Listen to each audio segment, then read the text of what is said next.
Thank you for joining us. Welcome to another Conversations with Dr. April. I am April. I want to go ahead and introduce my panel. Go ahead, Hi, guys. everybody. I'm Mercedes. I'm Lynn. How you doing? I'm Adrian. I'm Carrie. All righty. Thank you all for being here.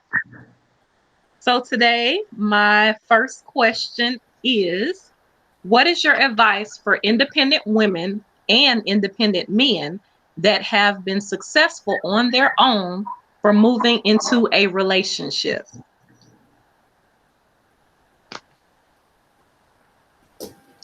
Anybody? Moving in. Okay, when you say moving into a relationship, they're not moving in like physically. Just not necessarily moving in physically, but just moving toward a relationship Gotcha. with someone. Yes. Okay.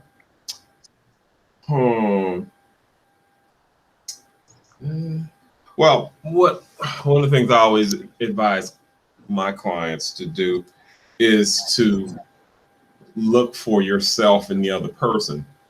If you don't see aspects of who you are in that other person, I think it makes it tricky. I think it alters the trajectory of the relationship. So one of the things I advise is to kind of, all the things that you like about yourself, you should be able to see, hopefully, in another person. Okay. To piggyback off of that, and speaking for myself, going into a relationship, what I see sometimes we make the biggest mistake is not knowing ourselves. So before even going into a relationship, you got to know yourself. And speaking from personal, well, I've been married 30 years now, but before marrying my husband, I was jumping into relationships and I really didn't know anything about myself. And I think that's a big mistake we make. We don't take the time. We just want to cohabitate or be with someone, but we don't know really what we want. What are our non-negotiables?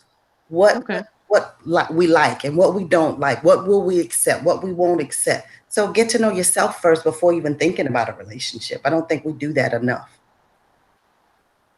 I agree. Anyone else?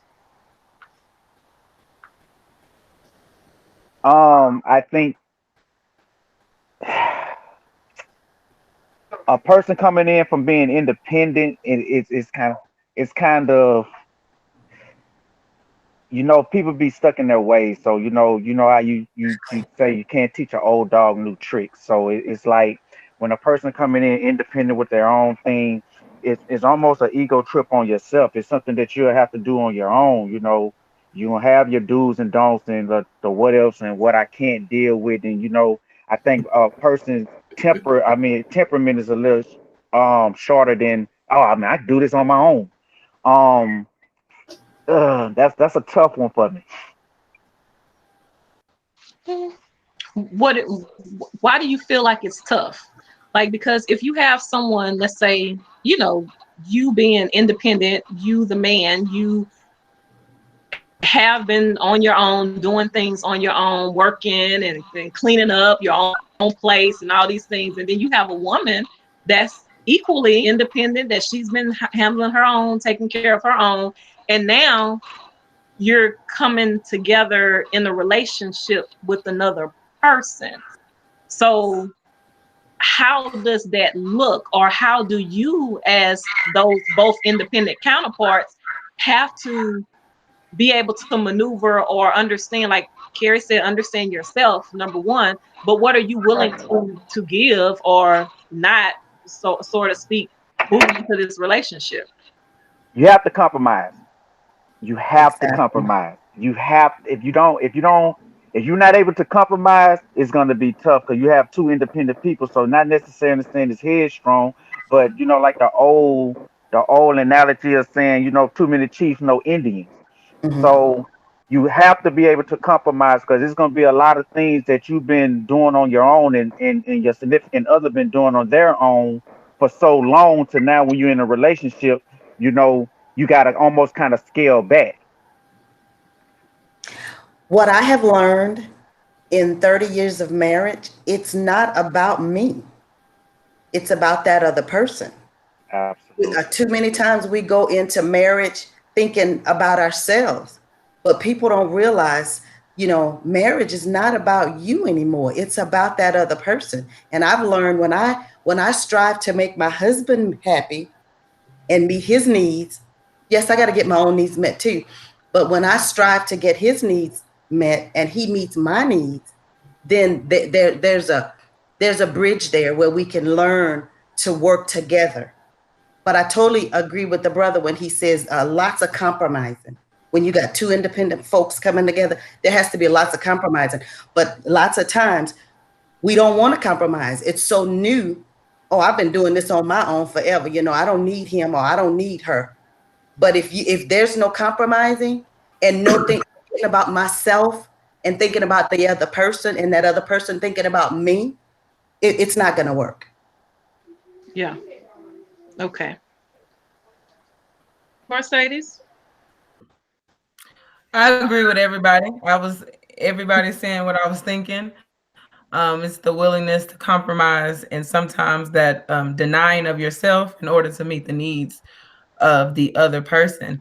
And as everybody was talking, it made me think about sometimes like instances when I hear, I think this was on social media, the independent woman, what it looks like when she gets into a relationship with a man. And it's sometimes that single mother who is used to doing everything on her own. And then a man tries to step in and she still has this mentality like, no, I got it. I can do this. And the man feels like he's no longer needed. So then Exactly. that creates conflict in the relationship. And I just think that's a really interesting piece. So should a woman become less independent when she gets a man, or what does that look like? Is that compromising? Is that now allowing the man to be a man or allowing help?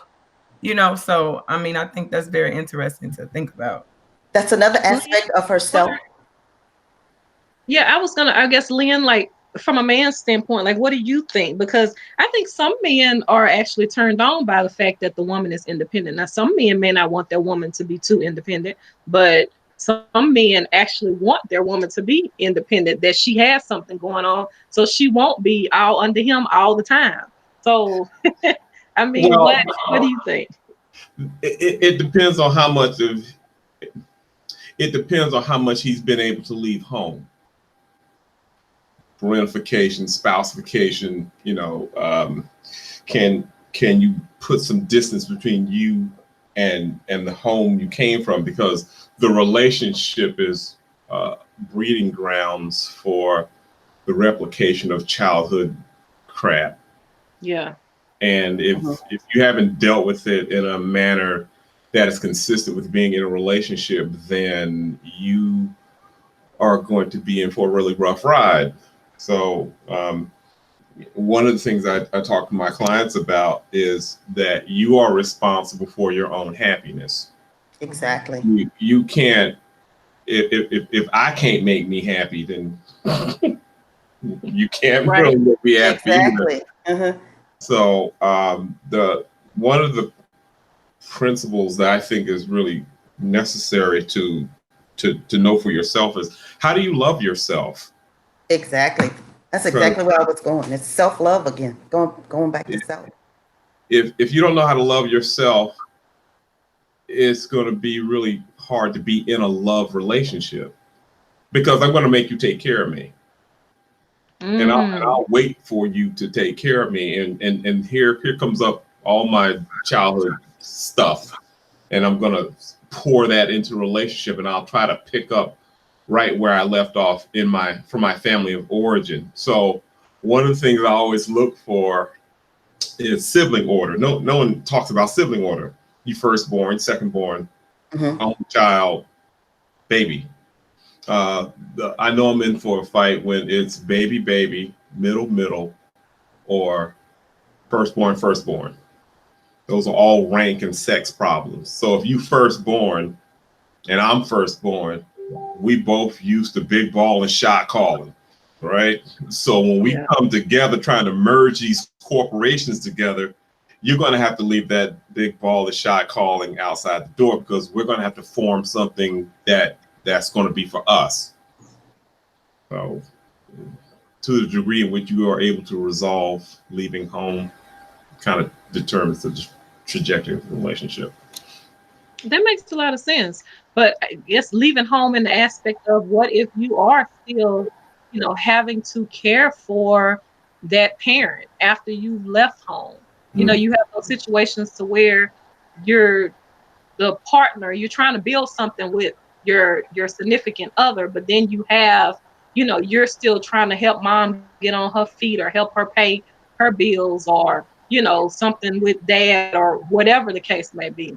So give some men some advice on that dynamic It's because blended. A lot of what we're seeing now, it's more blended families. You got this man or this woman that has these other children, and a blended family is a whole another trajectory of a relationship, yeah. which is hard. Been there, done that. Got a T-shirt on it. Okay. Very hard. Yeah. Well, yeah, and I mean, mostly nowadays you gonna have that. It's more Yes. blended families than not. The older you get, you're gonna have it. But guess Well, what? You have to learn. You have to learn how to work through that, because that blended family is gonna make or break that relationship. So, you know, what's some advice? How do you work through that? How do you work? How I've worked through that is, if I loved my husband, he was a package deal, so I had to love his child. Yes. I had to work through what I had to, and that's a work. That's a all. She's 35 now, and that's still a work in progress. But I've learned to.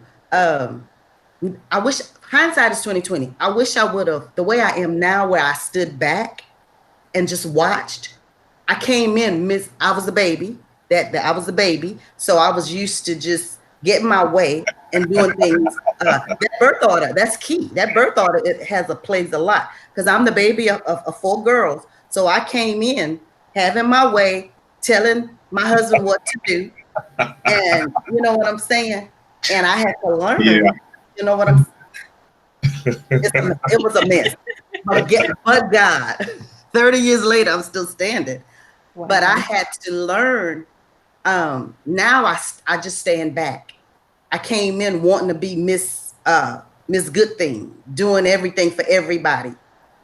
Trying to make everybody happy. And guess who was always sad? Me, because I was trying to make my husband happy, make his daughter happy, even the ex-wife, trying to just eat the mother-in-law, trying to make everybody happy. I had to learn what was best for my house. Most importantly, what was best for Carrie.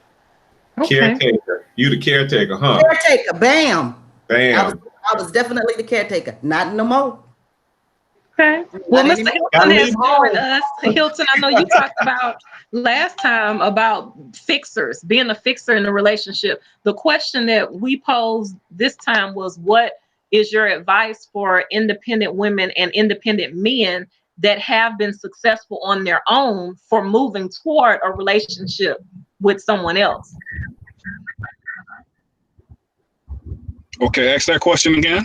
Like, what is your advice for independent men and independent women who have been successful on their own, moving toward or moving into a relationship? So you've been good on your own, but now you want to get into a relationship with somebody. So what would be your advice to that person? Because they've both been used to doing things their way. It is no longer about you when you get into a relationship. Individual is so I, and me, that we have to be introduced to us, and we. And I think like collectively that's it's difficult, but it's teamwork, because humans are not, we're not really good with change. So that's an ongoing communicative process that two people have to come together. It has to be a lot of empathy that's involved with that. Is a quote that comes to mind that opinion is really the lowest form of human knowledge, because it requires no accountability and no understanding. The highest form of human knowledge is empathy for it requires us to be more understanding, suspend our own egos, and spend time in that other person's world and see things from their worldview. So if you're not willing to put your thoughts, your logic, your precepts to a side to embrace the other person, and if there's not any reciprocal there between the two, then you know, you might as well stay single. Because one of the things that relationship has to have is reciprocal, and if relationship don't have reciprocal, then you're doomed from the start, and you're headed on a destructive path to total obliteration and annihilation of the relationship. And so it has to be two empathetic people coming together, realizing that it's not about me anymore, but it's about service to my mate, and vice versa, in reciprocal. Exactly. And that's a very, very difficult thing to do, because we as humans, we're horrible communicators, and we're horrible listeners. And those and listening is a definite requirement of two. And the only way you can listen is if you listen to understand and not listen to reply. And fixers tend to listen to reply quite a bit. And you can't fix nothing. And one of the things we learn in counseling, you can't fix it. You know what I'm saying? And so the person who's a natural fixer has to be able to suspend that part of themselves, move that part of themselves out of the way, because, you know, when you confide in each other, it's not necessarily to fix it. Sometimes some people need that listening ear to come without a reply. Sometimes we just need to get it out. And so you can't pour from an empty cup.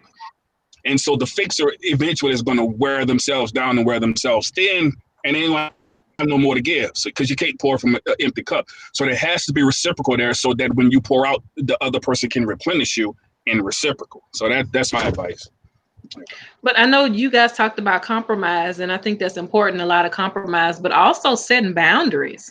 I think boundaries is a huge thing, especially when you used to being on your own. And so you coming into this now needing to both people set boundaries with outside people that are trying to influence your relationship, meaning mom, dad, baby mama, baby daddy, you know, all these other parties that can cause some ruckus when you are coming together, you know, with your partner in a relationship. So what do you guys think about establishing those level of boundaries that you guys are on one accord and on a team? Well, you know, those boundaries, them boundaries are going to come later on down the line, because I mean, we're not going to know every boundary. You know what I'm saying? Like when you start living together, them boundaries are going to come accordingly. I mean, you could talk about boundaries in the beginning, but until you start living together, you don't really know what you're getting yourself into, because you don't know the other person's style of living. And so you have to learn each other's style of living, and then those boundaries can be set then, because you can talk about as much as you want, but until you start putting it into action, you won't really know what those boundaries mean. And communication is interpretive. So the interpretation of those boundaries may be different from each other. So those boundaries are an ongoing process of communication and interpreting it correctly, because you may interpret that boundary to be one thing, and they can start a fight and start an argument. And because, you know, communication is about getting to a level of understanding.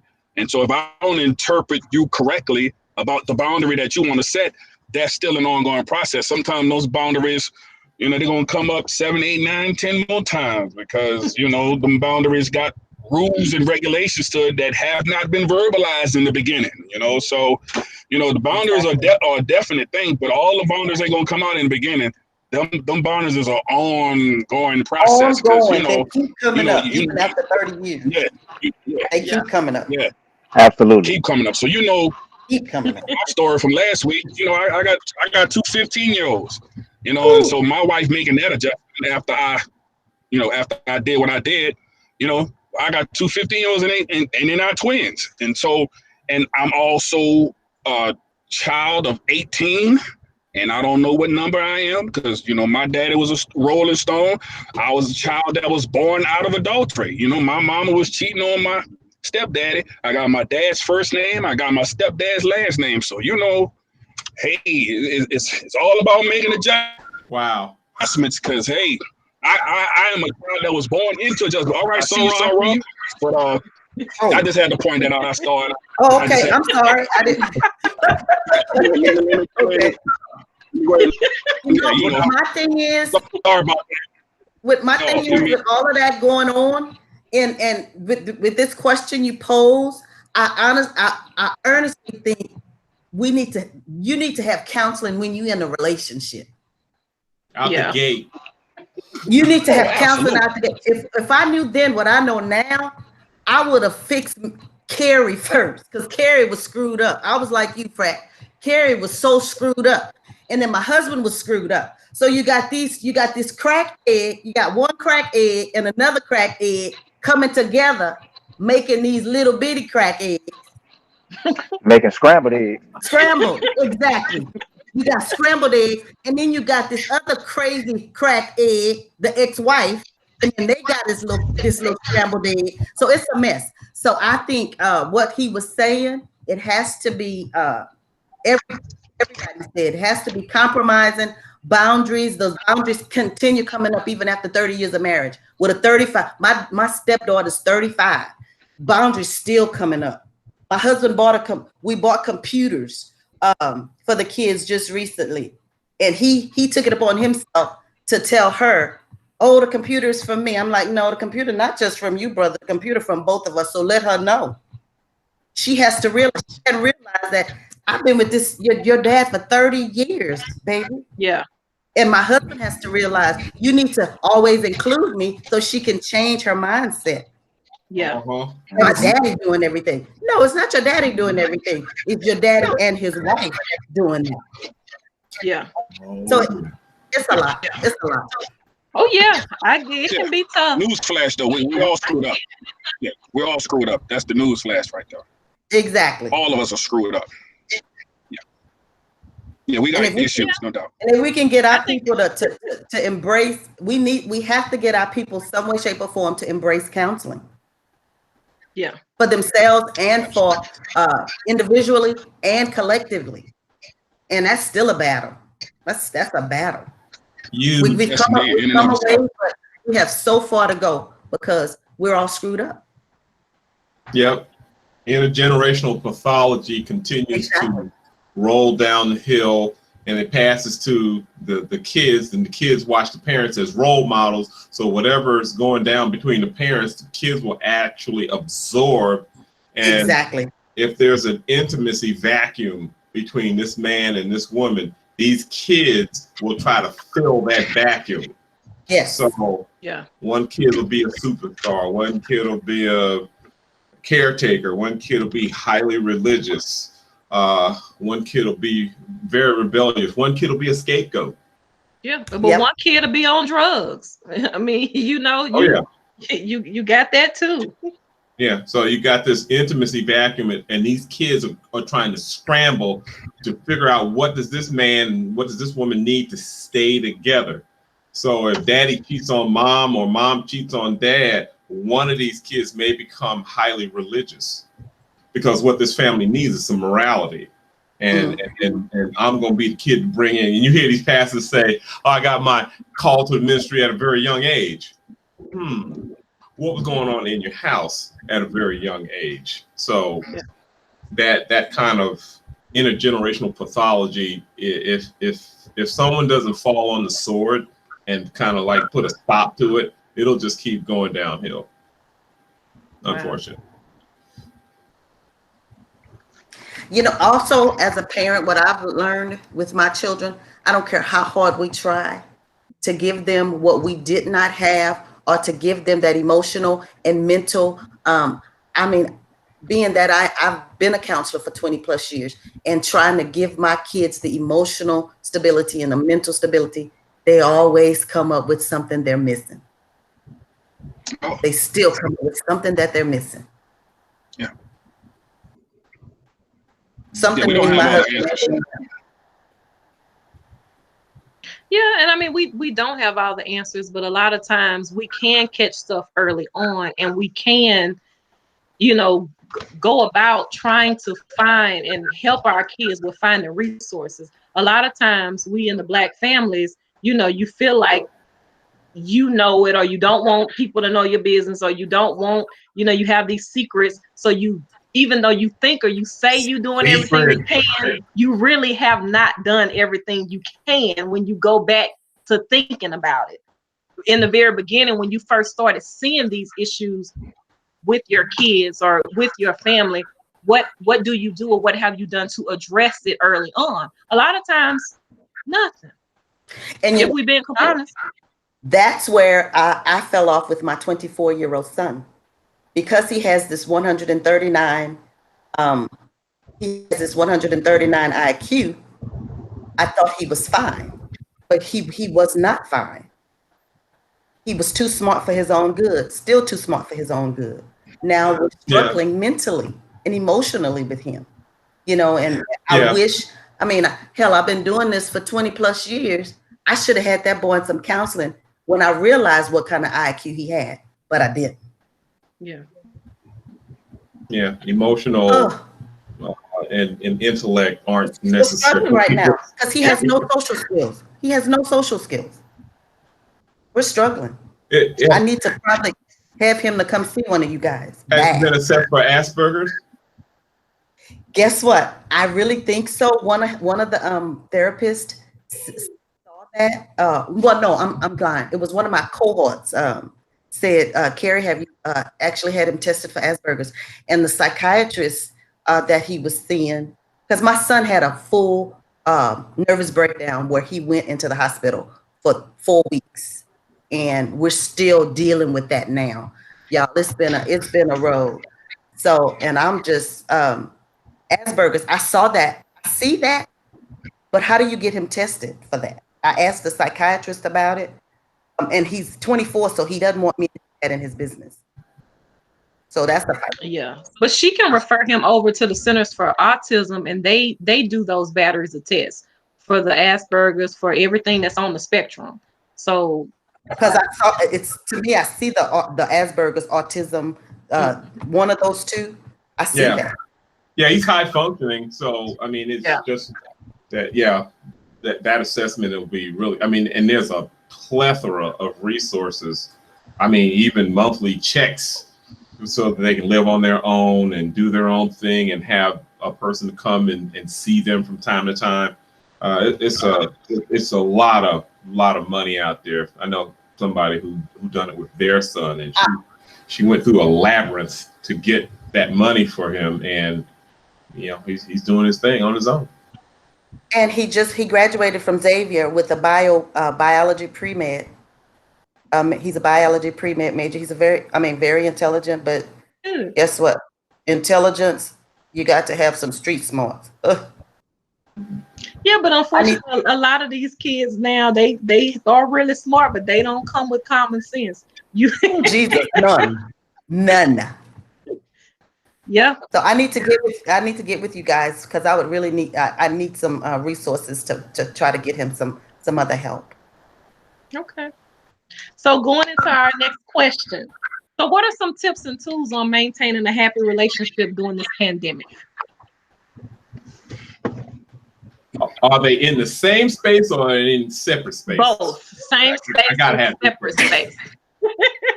I gotta have details, because the rules are different. If you're in your space and I'm in my space, we're gonna conduct ourselves different. But if we're in the same space, you're gonna need a therapist.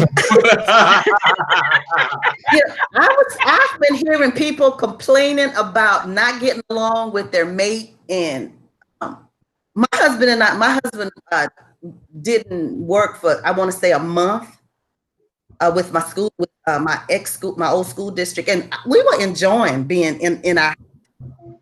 I don't do anything but work, home, and church anyway. I enjoyed having my husband here with me.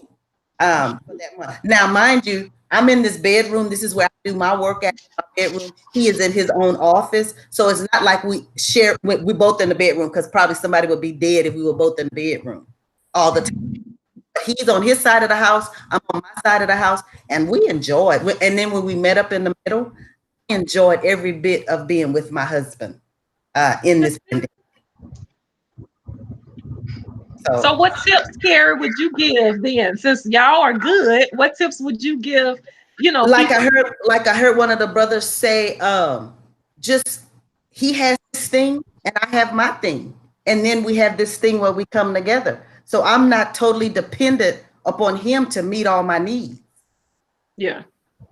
And he's not totally dependent on me to meet all of his needs. He has his thing, I have my thing, and then hey, we meet somewhere in the middle, our thing. Does that make sense? Yes. That makes sense.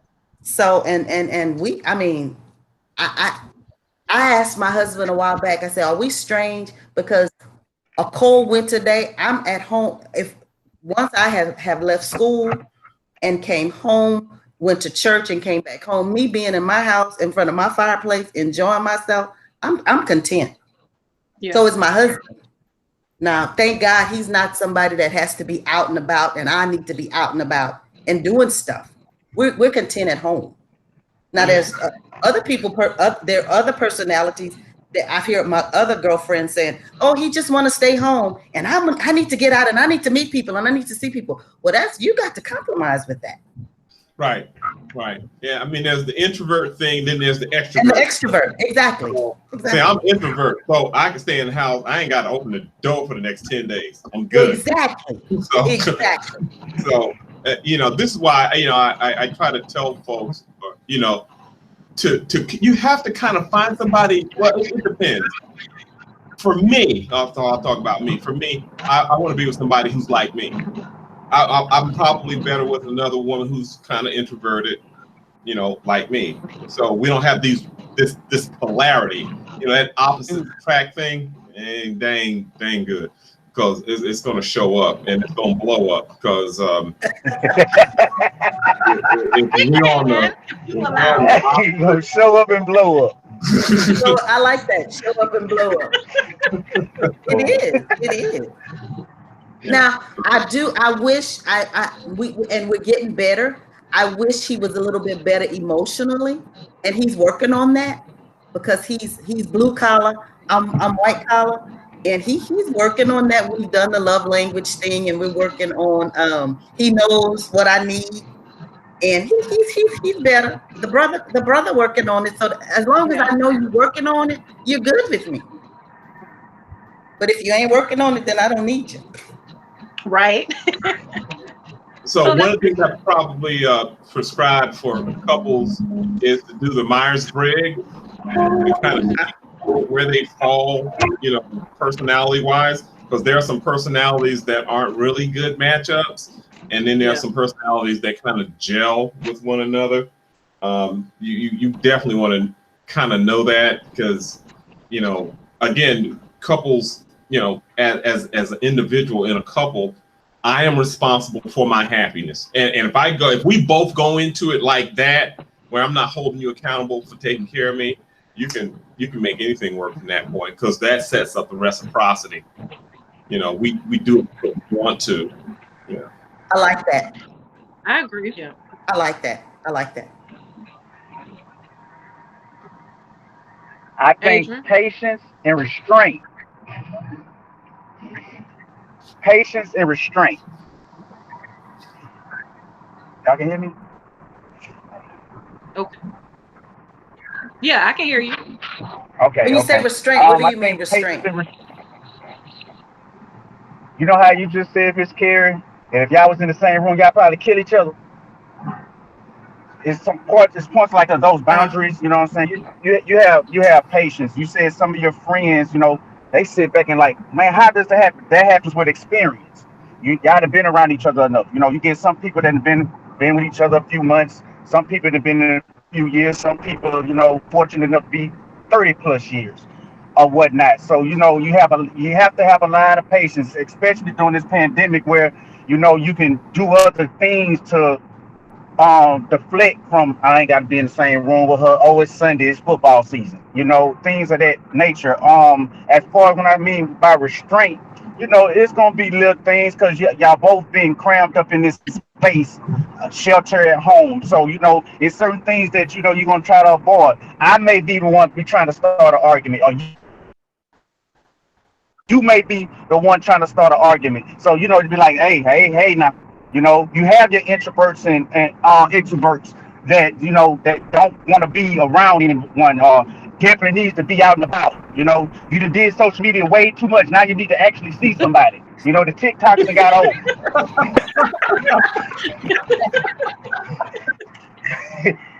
So it's little things like that.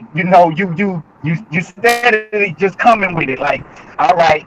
So when I say patience, I think it's just patience to know that somebody has gotten frustrated by just steady sitting at home. You got to do things to make you smile. Okay, now I 30 times it ain't come out right now. You know, Social media can only take you so far. Your phone can only take you so far. You can only binge watch so many shows. Things of that nature.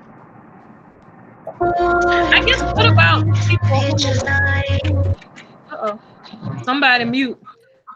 So what? Go ahead, Mercedes. So my question would be, what would be some tips to give someone to maintain a healthy relationship if you are not living together during the pandemic? That's a good one. Take this time to get to know yourself. If you don't know yourself, get to know that's one of my pet peeves, because that's a mistake I made by getting married and not me and my husband not knowing ourselves. So take this time, find out who you are. I like the Myers-Briggs, when Lynn said about the Myers-Briggs thing. Do that. Find out exactly who you are. What makes you tick? How can I make myself happy where I'm not totally have to be dependent on that significant other, And let me find out what do I like to do, and then guess what? You can communicate and you can share. Well, this is me. This is my likes. These are my my dislikes and so forth. And I suggest he does the same. And then maybe with somewhere you meet in the middle. And then, but we're constantly evolving. We're constantly learning ourselves. But I think they're at the base. You can at least have a baseline of what you like and know about yourself. Does that make sense? Yes, I absolutely. think that's what I would suggest for two people that's in separate homes. Get to know Jesus and get to know yourself. I think that's good. A lot of self-reflection is important, but also communicating with that other person. That way you guys, since you can't really see each other, you're not in the same home, videoing, maybe FaceTiming every now and then, but also communicating, talking about your likes and dislikes. And that's the time to where you can really talk and really get to know and communicate a whole lot more and find out things that you probably didn't really have time to do before. So that's important. Communicate, communicate, communicate some more. I agree Okay. with that. I agree with that wholeheartedly. Um, I have a teenager. My teenager is 17 years old, so you kind of see the things that you do that you used to do that they just don't do anymore. That communication thing is real big. You don't see kids sitting on the phone as much. A lot of things would be a little FaceTime here and there, but there's a lot of texting. But Yeah. the difference with that is you do need the FaceTime. You do need to, especially in Miss Dominique's situation. You especially, and I know on one of our blogs along or far back, that's not her thing. you know. But you do have to get to know yourself, like Miss Carrie says. When we was coming up, we only had the house phone, the landline. So you'll sit on the phone till you fall asleep. You know, and Yeah. Breathing. right, now the phone dead goes. The phone dies now. You know, your mom pick up the phone. You're on the phone. Things of that nature. But that was all forms of communication. Even writing letters. I mean, you see somebody with a pen and a piece of paper, it's almost foreign. That's true. That's true. I earnestly wish we could teach these kids, but that this is the day and time we in. Put these cell phones down. Once all of this is over, and before this pandemic hit, I saw that as an educator, they they would write papers the way they text. They don't even know how to write anymore, because they you Yep. see all of that imajimi, whatever you call it, the way they talk on these texts. Emoji.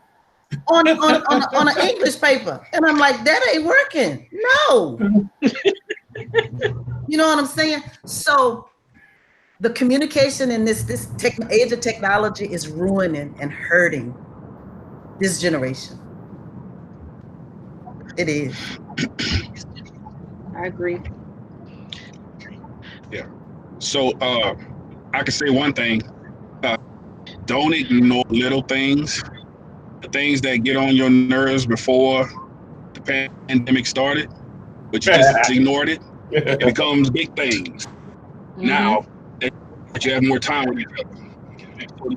So whatever problems you had before the pandemic, it's going to intensify now, or it probably will intensify. So if you wasn't taking care of those problems from the giddy up, and you just kept letting it slide, kept letting it slide, kept letting it slide, then your relationship's probably going to hit some real heavy pitfalls because of the refusal and the negligence on your part to not handle those small things in the beginning.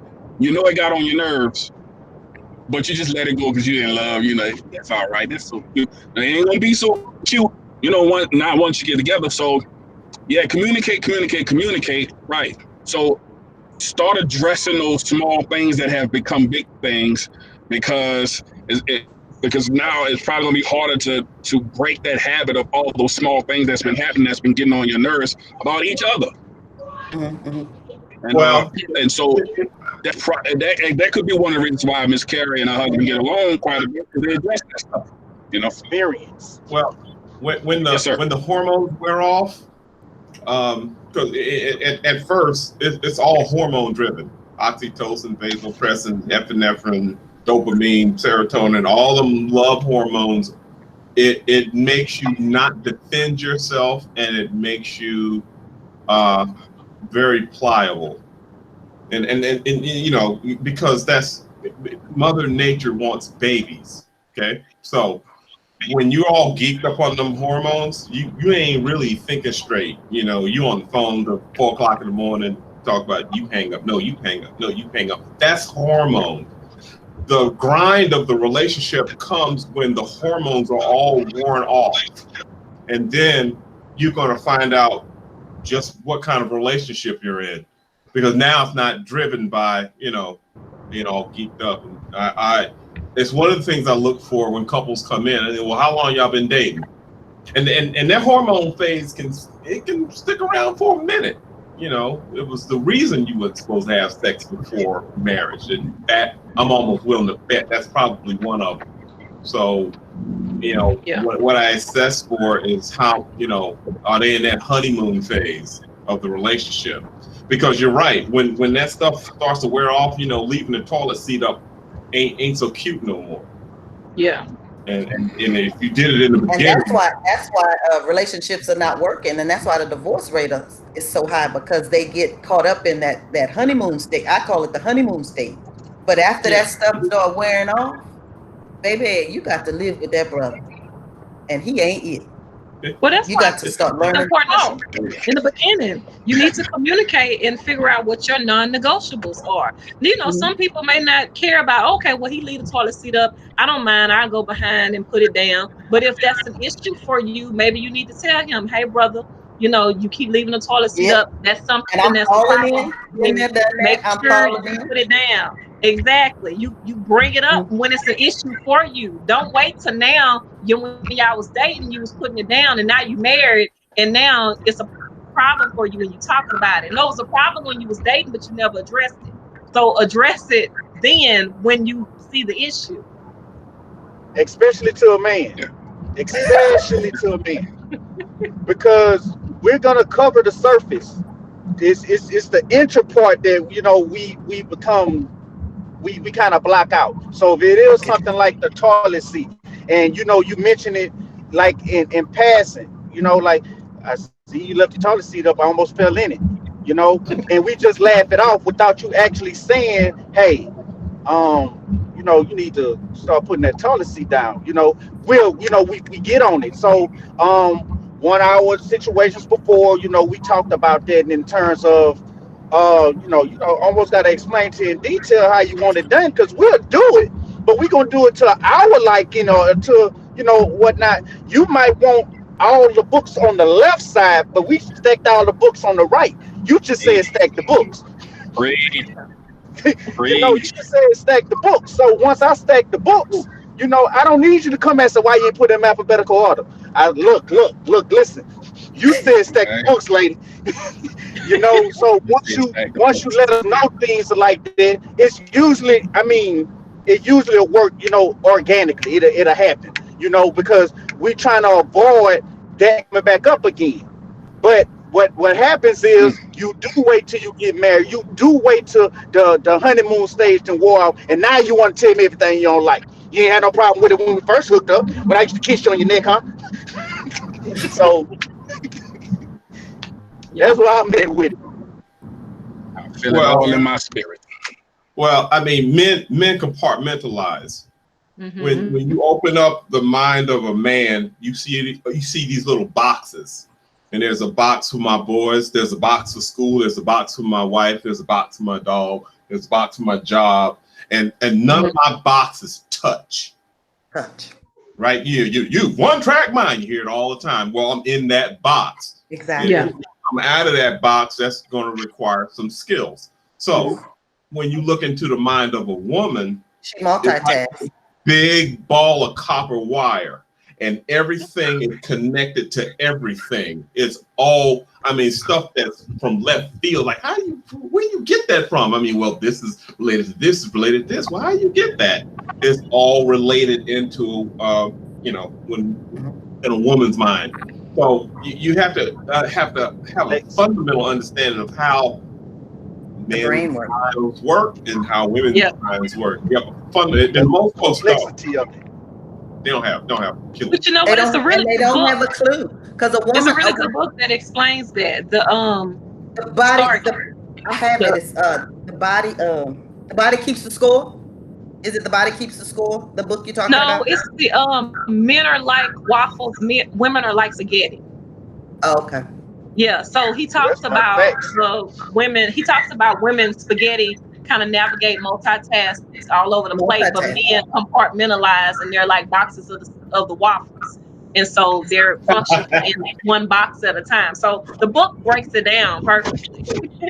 And that's another important aspect, Mercedes. That's another important aspect I would tell someone that's dating and you're not cohabitating and just living separate lives.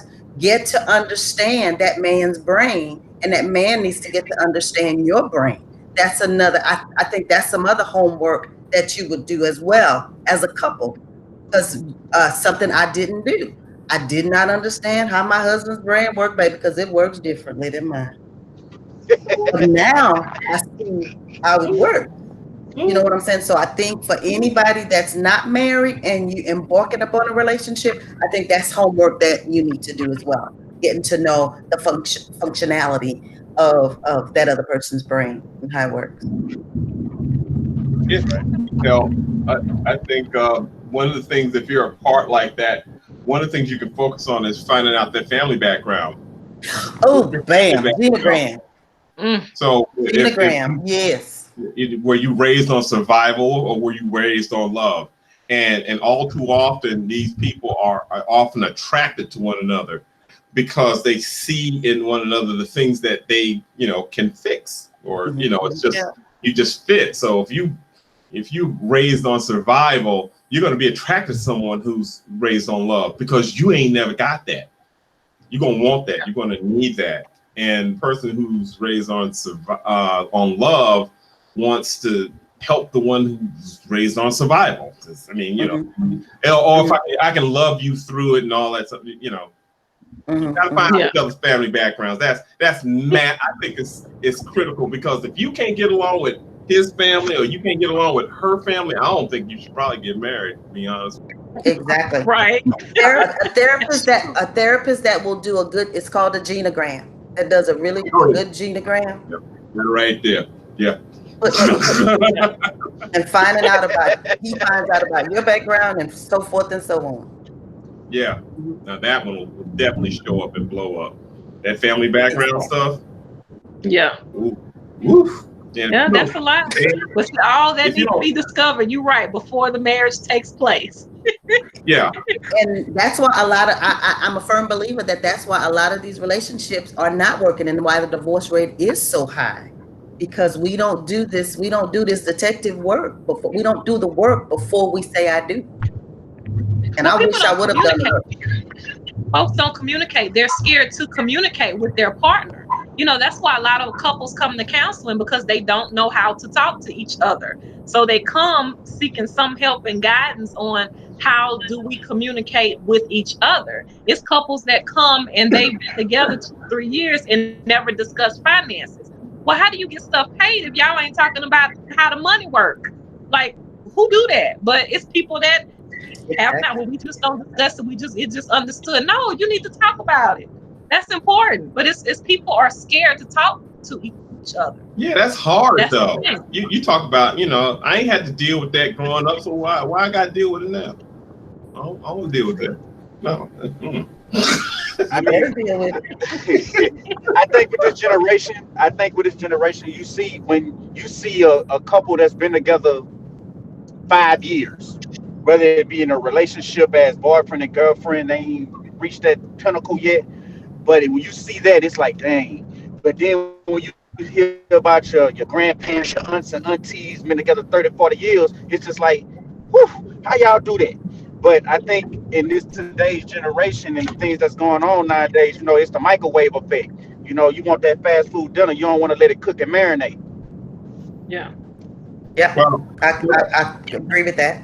ever since sex got easier, love got harder to find. So you see this generational transition in that it's nothing for I mean, they hook up like without no thought, without any con- what are the consequences. It's a very different generation, and I've been a witness to this from how I grew up to what's going on now, and with millennials. I mean, sex is a commodity. I mean, and women are aggressive and men are aggressive, and it's just like, there's nothing else to build on Yeah. when you can get it that easy. I mean, men should chase. I mean, you should chase. I mean, and but that art, all of that chivalry, all that stuff's gone. It's like, don't. And I sure try to keep it alive, but Really, me it's too. gone. Throw it all out the The window. wrong Well, the wrong things are being sensationalized. That's pretty much what it is with the new kids or the new generation. To whereas even if you get married, y'all probably see a lot of younger couples coming in after 2 3 years and saying that they can't do it no more. I don't even know how I lasted this long, and it's just like, wow. My pastor actually told, he said, man, you actually work on your marriage every day of your life. Like, wait, what? And for Yeah, me to it's have, work. This It's generation work. is you all know, about me. It's all about me. It's not about anybody else. I'm seeing it in my own children. It's all about me. Entitlement and all about me. yeah. And I look at me, my husband and I, we wonder, how did we screw our children up? Mm. You know why? By trying to give them what we did not have. that's why you screwed them And up. that's how you screwed them up. Exactly. I take full Yeah. responsibility for that. That's how I screwed them up. We all That's do. part of me. When you realize that your parents telling you no, wait till I get older. Wait till I get grown. I'ma do this. I'ma do that. Not realizing that you just tearing yourself up because every pair of tennis shoes that you wanted as a child, your mom told you no because you wasn't good on shoes. So once I became grown, I can speak for myself. Once I became grown, any shoe that I want, I'ma get. And just so happened, I'm a manager at a shoe store for the last 16 years. So it kind of came as it is. Then when I had my kids, it's like, nah, you're not gonna want for nothing. So when I had my son, oh, that's my boy, that's my twin. I'm gonna get him everything, and not realizing that I ain't tell him no enough. Yeah, I didn't say no enough. Even if I said no, I still turned around and got it. But I said no, I exactly. just ain't stick with it. You know, and you're thinking that your parents was too hard on you. I ain't gonna do that. I refuse to do that. Now you in that situation where you questioning yourself like, dang, I should have. Oh I man, I should should have have. acted. I should have treated them like my mama treated me. I should have made them It's a jokers lot of look shoulda, like coulda. dogs. Not realizing what it did to you. You actually built the foundation by treating you that way. Even though you might have Yeah. thought it was hard, you seen it. You seen it coming straight down the pipeline. But we took shortcuts with our kids in the sense of we actually help a lot more. All right, look, this is how you put the water hose on the hose. Now you squeeze the handle. Let them figure that out. You know the already you gonna come in and out of my house. Nah, I'm gonna stay outside because I ain't gonna take all the AC out the house. I'm gonna stay outside till the lights come on. We don't have that no more. We don't have that no more. But see, you have to also look at the type of kids that we're raising nowadays. These kids aren't like we were when we were growing up. These kids are very sensitive. They're highly sensitive, to a whole lot of stuff. Bullying and stuff when we were in school, it's like, okay, we fought and that was it. The next day we went to school and we played with the same people. We was cool again. Not these kids are being bullied. They going home and they're hanging themselves in the closet. They're severely depressed. I mean, you didn't have that back then because we wasn't as sensitive. So you have to But our explain bully a only little bit lasted. more. You have to Our explain a bully little only bit more lasted to at them. school. It only lasted at school when we was going to school. We just had to deal with it on Tuesday after we done dealt with it on Monday.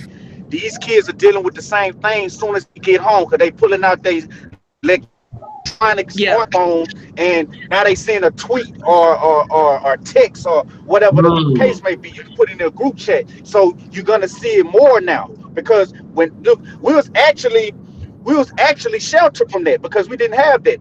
Hey, we thought we was the stuff when we had a bipple. Yeah.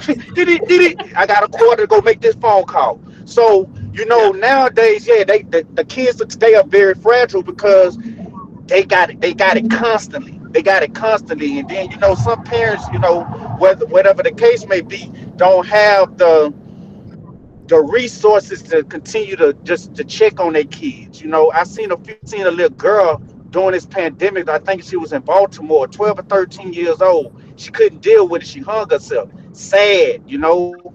And you just never know. The mom got on TV. She was such a sweet girl, but how much did you know about your daughter? You know. So I mean, it's a constant thing now. So I think that's why the kids are fragile now because it's constant now. We can actually go home and not have to worry about our bully until the very next day. Yeah. Well, I mean, it's communicating. A lot of parents don't communicate with the kids either. So it's more you checking in, grilling them, asking them questions. How was your day today? How are you feeling? What's going on with you? Is there anything that you want to tell me? Is there anything you want to talk about? All those things are important. So you can raise emotionally stable children. That's the thing. That's Right, but it's not that linear. I mean, it's life's lived in the gray. It's like in the bell of the curve. You can't be on the extremities with kids because kids are going to be in the middle. So yeah.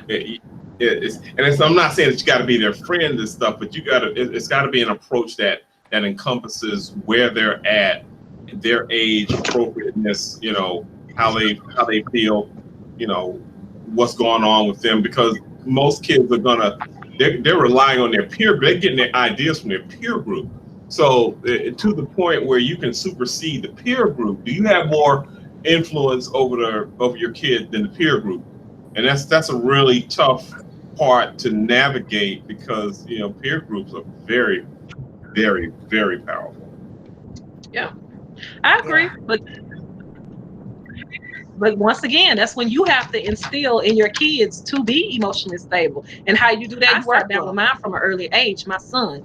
And I would go the same stuff that I would do with my kid clients. I would print out little worksheets and we would go over assertive communication and boundaries and being clear with your friends and bullying and peer pressure. That's what we would sit down and we would talk about. Now, every parent is not a therapist, so they're not going to do these things with their kids. But I still think you should have the dialogue to be able to open that door and be able to let them know that they can come talk to you and you have the conversation. with them That's and right. teach them certain things, and not being afraid to have these conversations with your kids. But some parents just don't.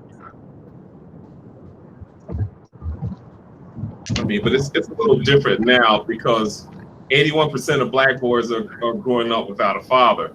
Your father is important because of imprinting, role modeling. You know, who do I take after? If you don't, and for me, I think the most important parent in the life of the child is the same sex parent. I mean, Yeah. that's who you're going to model off. But both parents are needed because half of who I am, my mom, and the other half, my dad. So if I grow up without this half, you know, say it's my father, then my view, my worldview is going to be kind of biased, you know, and that's a really hard deficit to overcome because you know I thank God for my grandfather. So when he was in the mirror shaving, he gave me a little plastic one without a razor, and I'm modeling him. I'm copying him. I'm tying my tie, and you know I'm putting on suits for Sunday school. I mean those things are important for a boy child to have, you know. Yeah. And 81% of them are not growing up with that. Then when they go into a relationship, whatever wasn't present in the home is going to show up in the relationship. Yeah. So if you don't know, I knew to hold the door open for a woman for a long time. You know, I always went and grabbed a chair. I always, you know, I mean, it was my grandfather taught me that stuff. So it was second nature to me. But Yeah. these cats growing up nowadays, they go in the door first and let the door close on them. I'm like, Clothes on what? the people. Yes, indeed, they do. Like, They do. I mean, but nobody ever showed them. You know, he don't know. So Yeah. that's a huge problem. It's huge. Wow. Well, anybody else want to add anything before we go?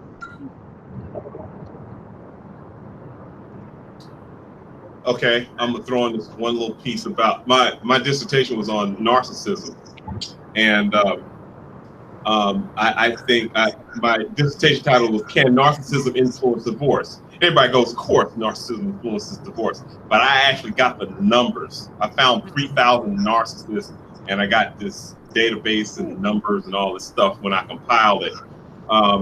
Narcissism. One of the causes of narcissism is abuse early on. And all of you are familiar with you remember the still face experiment, where the experimenter walks into the room and tells the mother to turn her face off, and the Yes. infant child kind of starts to freak out a little bit. Yeah. Right. Imagine that. growing up with that. When you grow up with that, I think that is probably the genesis of narcissism, because at some point in time the brain goes, well, I can't rely on you. I'll just sit here and play by myself. Or I'll just do this by myself. I'm not going to rely on you. And so narcissism, I think, is a direct result of early childhood trauma. And that trauma never got resolved. And so now I'm this person. I'm not capable of empathy. I'm not capable of being compassionate because it was never shown to me. And what happened was I got hardwired. So you know, are you telling me, Lynn, are you telling me I got to have more patience with Donald Trump? no, you need to discard Donald Trump. He's a malignant narcissist. You can see him coming a mile away. A mile away. But he's not the one you got to worry about. You got to worry about the covert narcissist. That's the most dangerous one. You can't see them. They smile in your face. They can feign a little empathy just to get you hooked. Just to catch you. And once you hooked and your guard's down, now they start gaslighting you to take care of them. It's really fascinating how it works. How did you find 3,000 narcissists? But your government paid 37,000 people $145 to take a survey. Oh. And that database is, I got this database in about 4 or 5 different places because it's hot. Because now you can extrapolate. You know, it's called the NESARC, NESCARC, NESARC, National Environmental Survey of something. Anyway, Right. it's been a minute since I played with that dissertation. So, but yeah, it's this huge database, and I was curious because this narcissist, I was on narcissism back in 16 before it ever blew up. So, I needed to understand what it was because my ex was narcissistic, and I Ah, couldn't do enough. And I was the codependent, me. Mm. ah, I was So the I could codependent. not do enough. Mhm. I couldn't do enough. It was never enough. And then it's like, wait a minute, And a friend of mine said, she sounds awfully narcissistic. I'm like, well, what's that? Because they don't really teach us that. I didn't learn that in the master program. I kind of heard about it. They never really went in depth as to what it was. And once I started reading it, I could not stop it. And so I see a Wow. lot of narcissism in couples. How it Yeah. shows up in men, how it shows up in women. It's a little Absolutely. different. It's a little Well, I think different. that's what they call the ego. So it's narcissist, but you call it ego in the relationships, more or less. Yeah. Ego Well, times 10 is narcissism. yeah. Yeah. Well, when there's no compassion or empathy, you just have to have the Yeah. capacity to be empathic. You don't have to be an empath. I'm an empath. You don't have to be an empath, but you do have to have the capacity to Yeah. just empathy. And a lot of folks, again, that childhood trauma, if I didn't nobody take care of my needs, I just learned to siphon off of everybody else and make them take care of me. So And it's that's what really Yeah. and that's what's happening now. Nobody's taking care of that childhood trauma. That's what I see. no, it shows And up in then the we're jumping into these relationships, and we have not taken care of what has happened in our past. That is Yeah. correct. And so Yeah. therefore it comes up. We throw it up when when you get married to someone else. It all comes. It just comes up. It's just you just Yeah. regurgitate it all up, Yeah. and you're trying to get this Yeah. person to meet your needs that you didn't get met as wasn't met as a child. Yeah.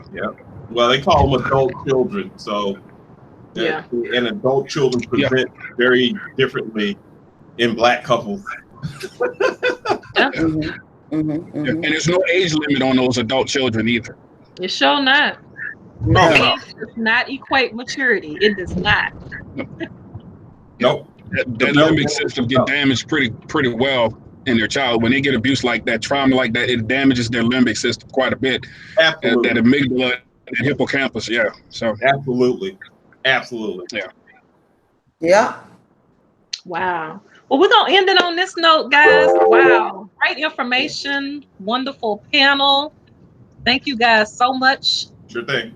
for participating. So this concludes our segment of Conversations with Dr. April. Until next time, be blessed. Follow us on YouTube. Go ahead and subscribe to Urban Counseling channel to get all the updates and the information. Bye. Bye.